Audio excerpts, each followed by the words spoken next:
In this video series, I'm going to show you how to build muscle with a kettlebell and your body weight, part 3. Yo, what's up, man? Hector here, StrongAsHeck.com. If you're new to this channel, my name's Hector Gutierrez Jr. For over a decade, I've been running a kettlebell-only facility here in Corpus Christi, Texas, where I've been helping guys just like you build strong and more resilient bodies in about 90 minutes or less per week, so you can have more time to do what you enjoy, like Jiu-Jitsu, and less time trying to be the best at exercise. If that sounds like you, welcome to the channel. Let's dive into today's episode. All right, so before I get into today's episode, if you're new to this video series and you haven't watched the first video in this series, be sure to watch that video first, so that way you have good context of the things that I'm going to be talking about, because I'm trying to keep these videos as succinct as I can. A lot of times I fail at that. So I'm not going to repeat a lot of what I covered in episodes 1 and 2.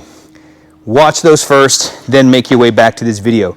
So the two exercises we're going to cover today. So you're probably thinking, well, let me back up. What I covered in the first 2 episodes briefly was I covered 2 movement patterns. And that's a lot of what this series is about. That's a lot of what our training philosophy is about, is training movement patterns, not focusing on training actual muscle groups. I'm not going to focus on just training my biceps, my calves, or my quads, or whatever. The body is a full functioning unit. Okay? When you're doing jiu-jitsu, you don't take someone down with just a bicep curl. It's a full body movement, a full expression of dynamic movements to accomplish the task. So we're going to train our body that way. So we train movement patterns. Part 1, we focus on upper body push. Part 2, upper body pull. Today, we're going to focus on lower body push. Okay? And you're probably thinking, well, I already know what's coming. I've been using kettlebells for a little bit, so Hector's probably going to show me the goblet squat. He's probably going to show me the kettlebell front squat. He's probably going to show me reverse lunge or something like that. No. For a couple of reasons. Number one, I want to introduce some new exercises to you so you can see what's possible and what you can do with a minimal amount of equipment. And also I talked about one of the challenges, I guess one of the downfalls of the kettlebell is it's a fixed weight, right? So if you only have 1, maybe 2 kettlebells, it's like, how do I overload the system enough to really force my body to build muscle? Because your body doesn't want to build muscle. It doesn't want to lose body fat. Once it gets to its like homeostasis, it wants to stay there. Okay, so anytime you gain muscle, it will actually go into a negative feedback loop and it will lose some of that muscle mass. Okay, and so anyway, how do we do that? How can we overload the system with the right amount of volume to build muscle? And especially if you do jiu-jitsu, these exercises are going to be great for you. They're going to improve your mobility, your flexibility, and your posture, which is the most important thing in jiu-jitsu. Is strong posture leads to strong position, leads to maximum leverage. Okay, so the first exercise that I'm going to show you is the Zercher Squat. You're probably wondering, like, how are you going to do a Zercher Squat without a barbell? You don't need a barbell to know how to do the Zercher Squat. All you need is 2 kettlebells and a handy-dandy dowel rod. That's it. This is a 4-foot dowel rod, 1 1/4 inch, 4-foot dowel rod. I bought this at a hardware store for pennies. I bought a whole bunch of them. And so you're going to use this to Zercher squat. Super simple. And I'm going to show you how to do that. So why the Zercher? I want to talk about that really quick. Why the Zercher? Well, you can train it as a hip hinge. You can train it as a hip hinge, or you can train it as a regular squat where you really load the quads. The Zercher is pattern, it's like the goblet squat. The Zercher is, I call the Zercher the grappler's squat. It's the grappler's squat. Unless you're competing in powerlifting or Olympic weightlifting, you really have no business back squatting a barbell. You really don't need to do that. Primarily also because most people just don't know how to squat properly anyway, right? Many of us lack that squat pattern. So the Zercher squat, the goblet squat, the kettlebell front squat, these all have a built-in safety mechanism. What is that safety mechanism? That built-in safety mechanism is your shoulders. Your shoulders will be the weak point. Your arms will be the weak point. Your legs and your hips will outpower your arms and shoulders. So the Zercher squat and the kettlebell front squat, as an example, You can only squat as much weight as you're strong enough to carry, as you're strong enough to hold. Once your arms and your shoulders burn out, because they will be the weak point, you just can't hold the weight anymore. You end up having to drop it. So you don't need a spotter, unlike a barbell back squat. You don't need a spotter. Once you bottom out, you can just drop the weight, okay? And the second exercise I'm going to show you is very friendly too when it comes to like safety mechanism. So the Zercher Squat focuses on your posture. You got to keep your chest upright. So it's going to build all those upper back muscles, okay? So if you're trying to improve your takedowns, you're just trying to improve your posture overall for your like everyday health, Zercher Squat's going to be great for you. Okay, so let's just get right into it. So this is a pair of 24 kilos. You don't need a whole lot of weight for this. The whole goal here is training the pattern and just getting strong in that position. Now, you can definitely go up on this. For me personally, like I've used, a pair of 32s with this dowel rod and it works just fine. Okay? But again, you're not going to need that heavy of a weight because what we're going to focus on is volume. Okay? So dowel rod goes right in between, okay? Right towards the ends. And then here's how you're going to set it up. You're going to set it up like a sumo deadlift. Okay? So you're going to get into the sumo deadlift position, feet slightly turned out, and you're going to come down for a sumo deadlift. From here, you're going to deadlift the weight up, and you're going to rest the weight on your knees. And then you're going to squat. Okay? So from here, you're going to take your arms, tuck them in, tuck them in. Now, clasp your hands together and squeeze and pinch that barbell into the chest. Inhale.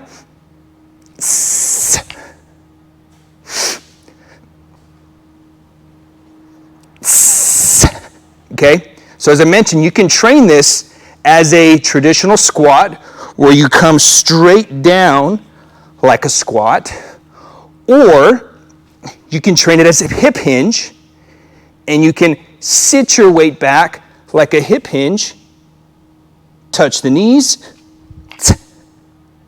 okay, and then come back down. And then to unrack, just take it off, stand up, and put the weight down.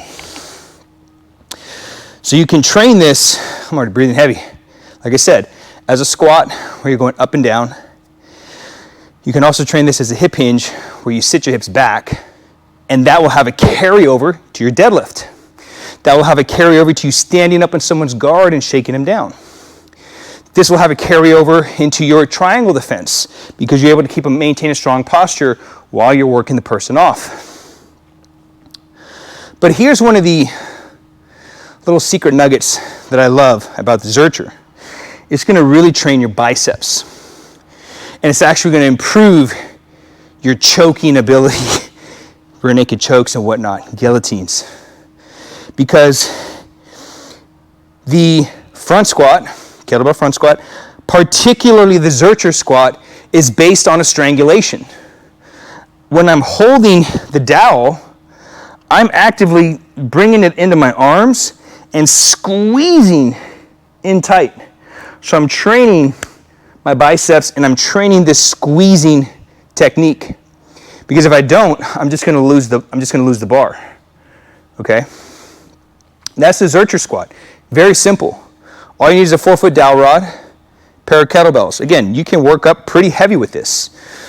I've used up to a pair of 32s, no problem. But usually I do Zerchers. If I'm going to go heavy with Zerchers, I'll use a barbell. But you don't have to have a barbell to be able to train the Zercher squat. Okay? Next exercise is the hack squat, as made famous by the famous wrestler George Hackenschmidt. So hack squat, that's where it comes from. Okay? So I'm not talking about like a hack squat like you would sit in one of those machines and like squat up and down. We're actually going to squat with the bell back behind our back. Again, same thing. You're only going to be able to squat as heavy as a bell as you can carry. Now with the hack squat, you're not going to need to go very heavy.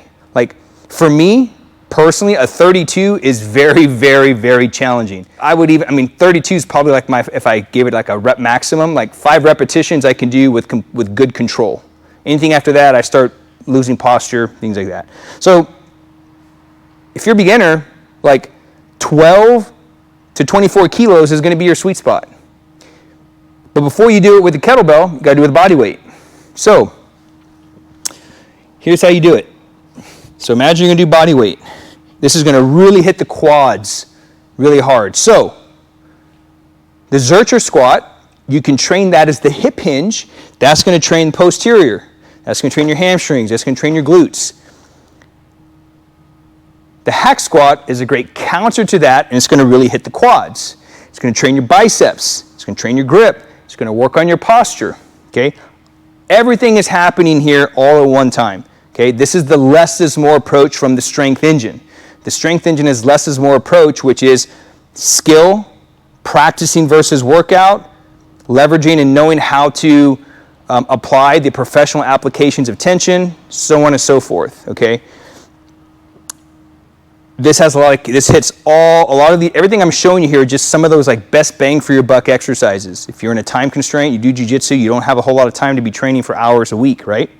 So that's what this is all about. So you're gonna have your heels somewhat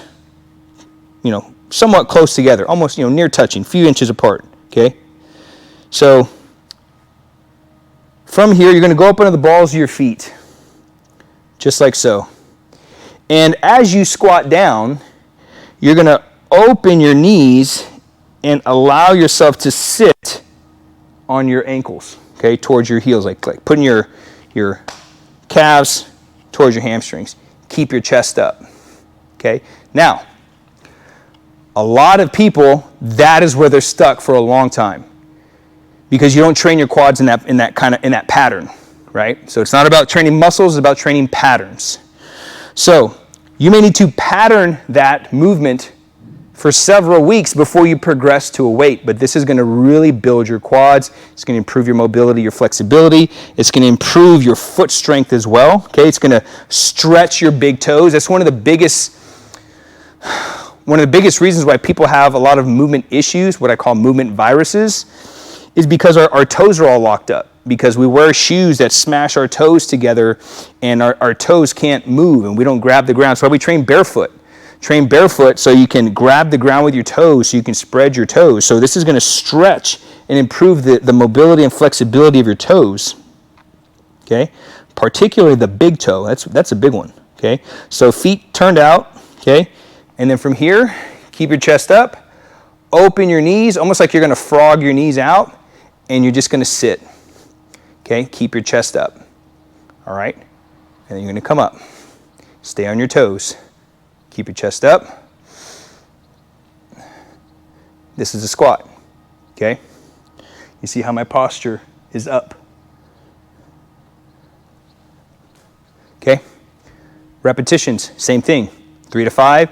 Body weight, you can venture into 8. When you start loading, 3 to 5, okay?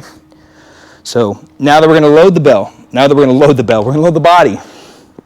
You're gonna deadlift the bell up, you're gonna bring it around back behind you, and then from there we're gonna repeat. Now what you're gonna do, when you grab the bell, you're gonna slightly like bend your elbows and you're gonna pull the bell like up right around kind of like your sacrum area, okay? You're gonna pull it right up into that like SI joint area, okay? So you're gonna keep it right here, elbows are gonna be out, chest is up. So you can see here how this is training your posture, right? And you'll only be able to squat as heavy as you can carry. That's one of the great hidden benefits that people don't realize about the kettlebell front squat, the hack squat, and the Zercher squat, is you can only squat as much as you can carry, and that's the safety mechanism. And then what we lack in intensity, we can make up in volume, okay? So let's do it. Deadlift the bell up, okay? So I'm gonna turn to you. So I don't want the bell all the way down here. I wanna pull the bell up, just like so, okay? Open my chest, spread your collarbones, okay? I get my feet in a position. Inhale, brace. I squat down. Grunt and come up.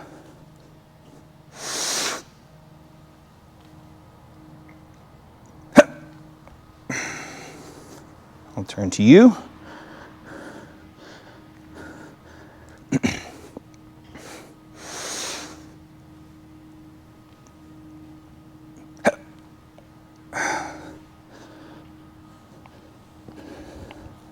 That's it. 2 exercises. Both counter and balance each other out. Zercher squat, pair of kettlebells, 4-foot dowel rod. Get your volume in. Then you've got the counteract. Hack squat, same thing. You can train these on opposite days, or you can train them on the same day. You can do hack squat, chin up or dip, right? Choose one of each pattern. Monday, Wednesday, you switch to the Zercher, chin up and dip. And you just start to cycle through those, okay? So that's it for today's episode. That's how you build muscle with a kettlebell and your body weight, all right? So if you're liking these videos, be sure to like the video, subscribe to the channel, turn on the notifications so you're notified when we launch another video in this series. These will be kicking off on Saturdays at 11 a.m. So that's all I got. HectorStrongAsHeck.com, and I'll see you on the next episode.